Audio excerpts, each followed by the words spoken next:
Welcome to the Gold Exchange with Keith Weiner, where we untangle market and policy complexity using timeless economic principles. For show notes and archives, go to goldexchangepodcast.com. And now, on to today's episode. Hello again, and welcome to the Gold Exchange podcast. I'm John Flaherty, and I'm here with Keith Weiner, founder and CEO of Monetary Metals. In today's episode, we are going to discuss a topic that has dominated the precious metals headlines in recent months, namely the so-called silver squeeze. The internet is aflame with accusations of fraud and deceit aimed at some of the world's largest institutions in the space, including and probably most notably the Perth Mint. A few members of our audience, concerned by the severity of these claims, wrote to us to get Keith's take on the situation. In response, Keith wrote an article entitled "The Truth About the Silver Squeeze." There are also 3 other articles that touch this subject, which date back to the end of January and early February when all of the fun got started. We'll, of course, link to all of this content in our show notes. So let's start with the accusations. Keith, as I understand it, the basic claim is that people are calling into places like the Perth Mint or other institutions where they have gold on deposit and are requesting delivery of their metal. And when they are met with responses that include significant delays on their delivery times, they are naturally a bit upset. And then the word Ponzi starts to appear in the headlines. So you start your article, Keith, by invoking the 8th grade sniff test, as it were. Please walk us through that. The first thing I just wanted to say, a year ago, people walked into the grocery store and expected delivery of toilet paper and didn't get it. Did anybody think that toilet paper was a Ponzi scheme? So sometimes it's possible to overwhelm or overload a retail distribution system, and doesn't mean anything's Ponzi. It just means the capacity of the retail distribution ecosystem from manufacturing to retail has a finite capacity, and then if demand spikes temporarily, then it can't service that, which is what happened with toilet paper. Sniff test is something I've always had as a software developer. Many years ago, my company, we had a client and a server, and we shipped a new version of the software to a customer. And it turns out that particular version of the client didn't refuse to connect with that particular version of the server. And so the client emailed me and said, "What the heck is going on with you guys? Don't you even test this stuff?" And of course, we tested it extensively, but the server test was in its own silo and the client test was in its own silo. And so I coined the term, I called all the engineers into the conference room and I coined the term sniff test. From now on, before we send anything, we're going to give it a basic sniff test. And that includes making sure that version of the client is compatible with that version of the server. So broadly, I think a sniff test is just a simple litmus test. Does this make any sense? Is this sane or insane? And the claim is that there's this incredible shortage of silver, and yet the price is falling. I mean, economics 101 says if there's a shortage, there's a price is rising. So how do you get to prices is falling, which it was from the time those rumors really started to circulate. The price was falling and had been falling, I think, and then, continued to fall. It doesn't pass the sniff test. So that was my comment about that. Right. So, Keith, you've got lots of connections in the space. And so naturally, you picked up the phone and made a few calls in preparation for your article and spoke to a number of these folks that deal in silver bullion. Can you give us the highlights of those conversations? I was going to say, just want to preface this with sometimes commentary in the gold and silver space is analysts are saying, my peeps, or I've got a guy. I love that. I've got a guy. I've got a guy in London. I've got a guy in Beijing. And that's how they create or traffic and rumors. In this particular case, obviously Monetary Metals being an institutional player in gold and silver markets, we've got a network of other companies we do business with. So we spoke to a number of these companies and said, is there a shortage of 1,000-ounce bars? I totally get there's a shortage of retail. If you want to buy 1 ounce, even today, if you want to buy 1 ounce silver eagle, you're going to pay, if you can find it at all, you're going to pay an enormous premium, to get that, because there is a shortage of retail product. But the global silver commodity market operates on 1,000-ounce bars. So I called around, and a lot of retail dealers don't necessarily deal in 1,000-ounce bars. It's not something you necessarily want to take home. So, and then the other thing that needs to be said is that, so you don't want to take it home because then it loses its provenance. And then to be accepted back in is going to need to be reassayed and all that. So it loses some liquidity for doing that. The other thing is silver is not as heavy as gold, but it's pretty darn heavy. 1,000 ounces is like, what is that, 60 pounds? Something like that. And it's the size of a small loaf of bread, like a pretty small loaf. It's hard to handle. It's hard to carry. It's just not something most people want to take home. So not all dealers deal in it, especially the ones that are really oriented to the retail trade. But we spoke to a number of more commercial or institutional and financial companies and said, is there a problem with 1,000 ounce bars? And the answer that we got back was, how many do you want to buy? We'll sell you as many as you want. So I think in the article, I said, anybody who's concerned about this and wants to buy 1,000 ounce bars, we'll sell as many. How many do you want to buy? We'll sell them to you. We're not even in that business. We don't normally deal in metal, but to allay a concern or to make a point, we'll put that out there. And any takers so far? Nobody has, which is actually kind of ironic. So maybe it's more fun to traffic in the rumors than people actually that desperate to get their hands on the silver. So you alluded to earlier the distinction between the retail silver market, which is the coins, typical products offered at the dealer level, and the sort of institutional silver market, which are these 1,000 ounce bars. You've often drawn an analogy using the coffee market. Why don't you walk us through that parallel? Yes, let's say you live in generic city, you work in the downtown area, and the city is just busy imposing regulation after regulation after regulation. They say, well, you can only load between 2 and 3 a.m. And then they have a labor ordinance that says, well, after midnight, you have to pay workers double time. And they have some other ordinance that says, well, you have to have a minimum of 3 workers on shift. And then there's something else about the size of truck that's allowed. And then pretty soon, for your local coffee shop to be able to get their supplies, it's costing them thousands of dollars a day in an expense to load something that previously would have cost $100. Or the truck would show up, there'd be one guy open the back door, okay, put the pallet here, okay, we're good. And then let's say on top of it, aggressive zoning and food and fire and health and safety and all these different things, they end up closing down 2/3 of the coffee shops. And then the few remaining ones have a line out the door. So the price of coffee, if you want to buy a double mocha latte, whatever trendy drink that you prefer, you find that the price has gone to whatever, $15. Say, oh my God, inflation. Well, that's a whole separate topic.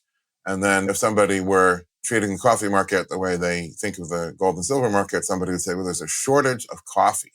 So, Keith, I think the main feature of these ardent accusations has to do with allocated versus unallocated silver and the fear that there are innumerable claims on allocated silver.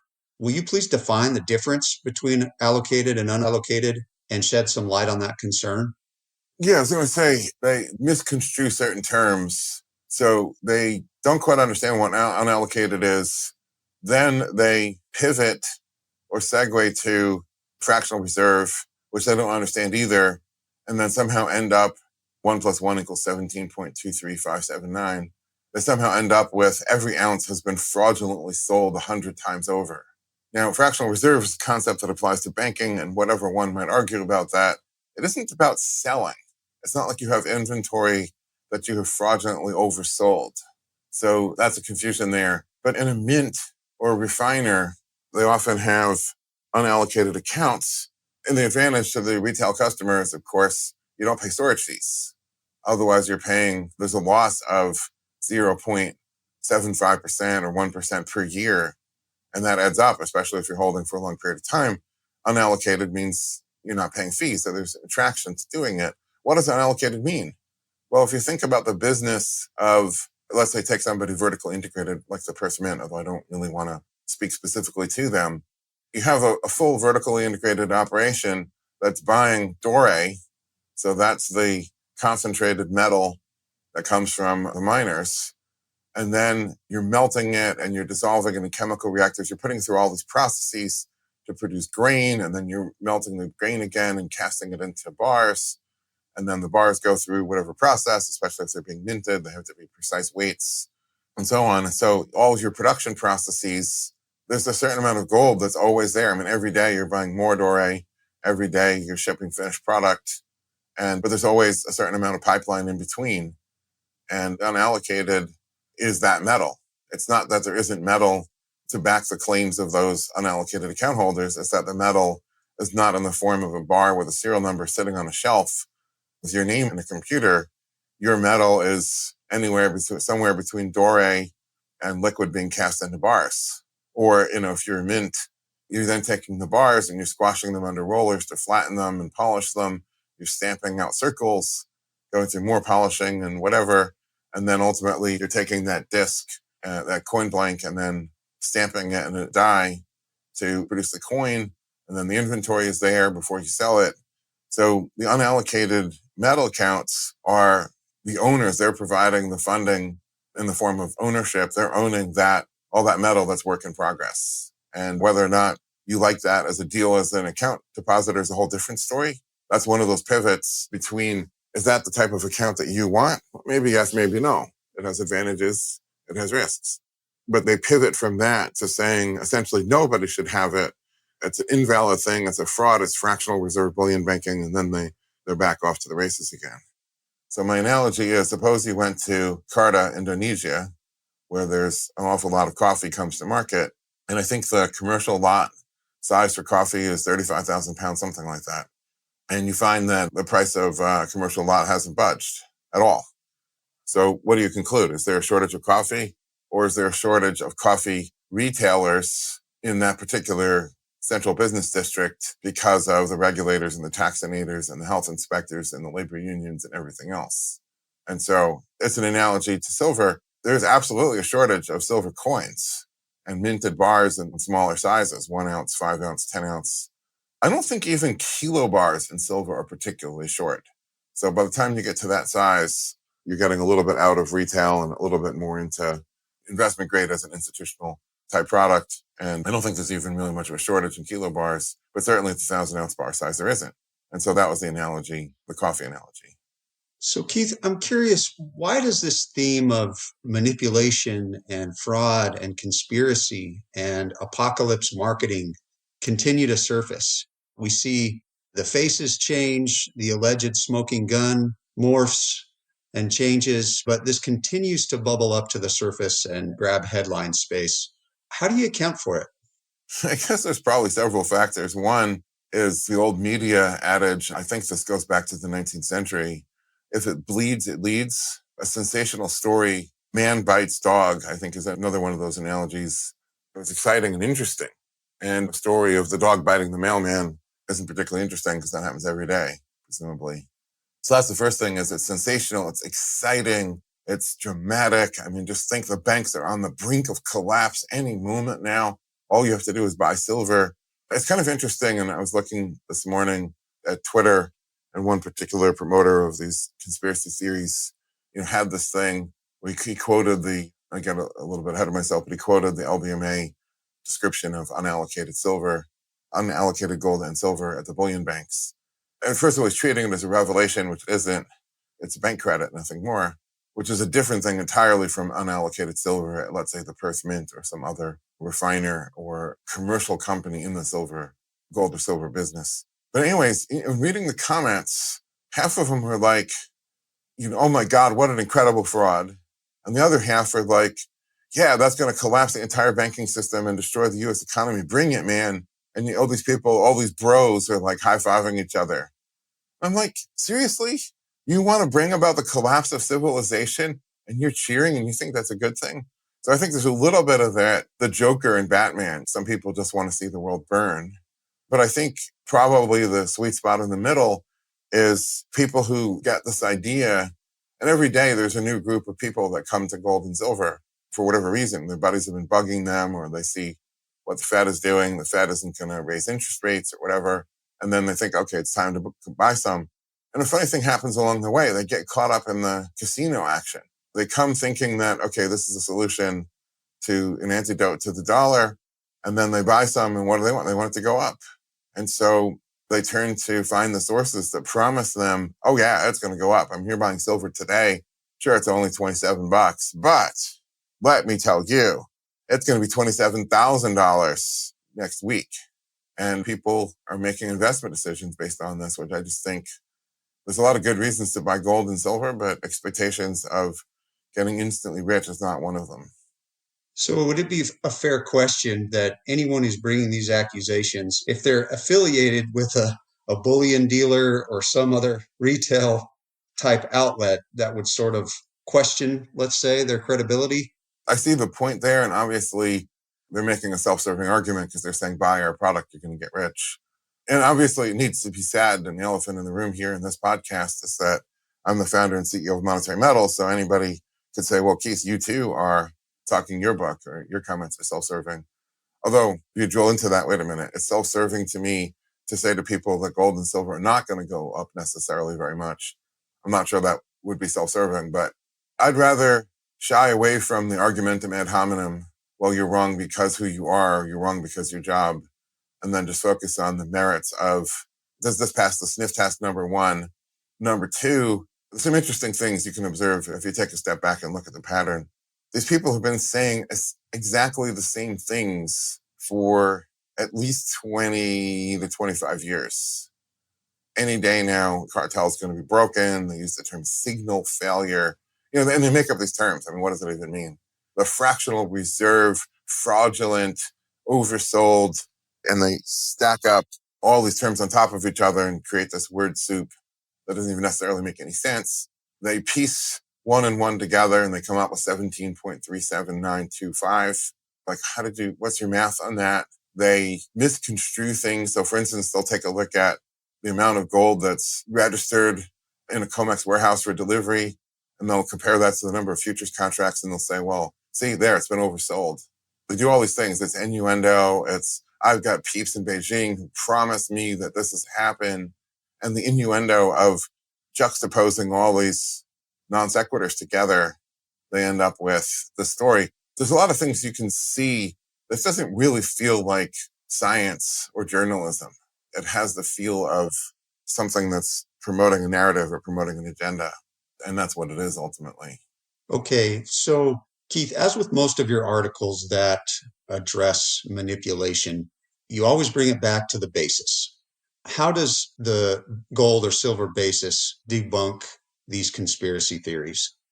So the basis is simply the difference between futures and spot. It's literally spot minus future price. It's a little more technical than that, but people don't ask the question, what is it that keeps the futures price so closely connected to the spot price? They're so close that there's almost nobody has any reason to make a distinction between the two. If I say the price of gold today is whatever, $1,780, actually, I think it's over 1,800 today, if I recall my screen earlier. Nobody has to care whether that's futures or spot because they're so close. So what keeps two prices so close together? Well, it's arbitrage. That is, if one price gets higher than the other, somebody is going to buy the lower and sell the higher. So imagine if Google shares are traded in New York and in London at the same time. I don't know if that's the case or not, but just for instance, if the price of a share is 99 in New York and 101 in London, then somebody is going to buy New York and at the same time, instantaneously or concurrently sell London and pocket a $2 spread. Now, that very act of arbitraging that spread is, of course, pushing up the price in New York because there's buying in New York and pushing down the price in London because they're selling in London.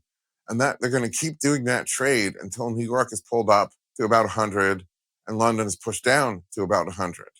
At some point, the spread gets so thin, it isn't worth anybody's while to play around with anymore. So imagine if a Brinks truck carrying not dollar bills, but I don't know, let's say pennies or nickels and dimes and quarters crashes on the highway. You'd have a whole crowd of people gathering up nickels, dimes, and quarters, right? You'd get to the point where maybe there's a few left in the weeds in the ditch, which is a little swampy with dirty water. Most of the people would probably go home. Maybe a few kids may be crawling in the ditch looking for it, but most of the people would go home because the bulk of the profit or the bulk of the money has been taken already. And the same thing is true in any financial arbitrage. So that spread is a very small number. The prices are very close, but changes in that spread are very meaningful. Spreads tend to be stable unless there's a change in market condition. So if you see the price of the future rising relative to the price of spot, and there can be two different mechanical causes for that, but if the price of future is rising relative to spot, what does that mean? Well, that means that spot is either being pushed down, so the price is falling, or the future is being pushed up, buying, the price is going up, or the buying is being driven or being led by the futures market. And so these conspiracy theories generally involve the banks are supposedly selling massive amounts of paper short. So if the price of silver drops $3 in a day, they say, oh, look, the banks just whacked it. If you sold enough paper to push down the futures price by $3, but you don't have any silver, which is the allegation, so you can't sell spot down. You can only sell the futures down. Then there would be a $3 gap between spot and futures. And that $3 gap would be seen as the basis and co-basis would go completely haywire. You'd have a $3 positive co-basis and $3 for the next delivery month. So what is that, July? So we're in May right now. So June, July, 2 months, what is that, out of $27 is 11% for 2 months. It'd be 66%, something in that vicinity, 60 to 70% backwardation. I mean, if that happened, Monetary Metals, we would be getting up on the rooftops, jumping up and down, bellowing that there's a giant 60% backwardation in silver. But we wouldn't be the only ones. I mean, that would not go unnoticed. A lot of people would be talking about that. That would make CNBC and Bloomberg. That would make Fox Business probably. Everybody would be screaming about that. That would be an unprecedented harbinger of something. And the point is, it isn't happening. It's the Sherlock Holmes, it's the dog that did not bark in the night. And so that's a longer explanation of what do I mean by look at the basis, and you can see that the conspiracy theory isn't quite right. Well, that's all the time we have today. Keith, as usual, we appreciate your insights on this murky topic with a lot of chatter to sort through on the internet. Thank you again for joining us on the Gold Exchange. We hope you've enjoyed this episode. Go to goldexchangepodcast.com to learn how you can earn a yield on gold paid in gold.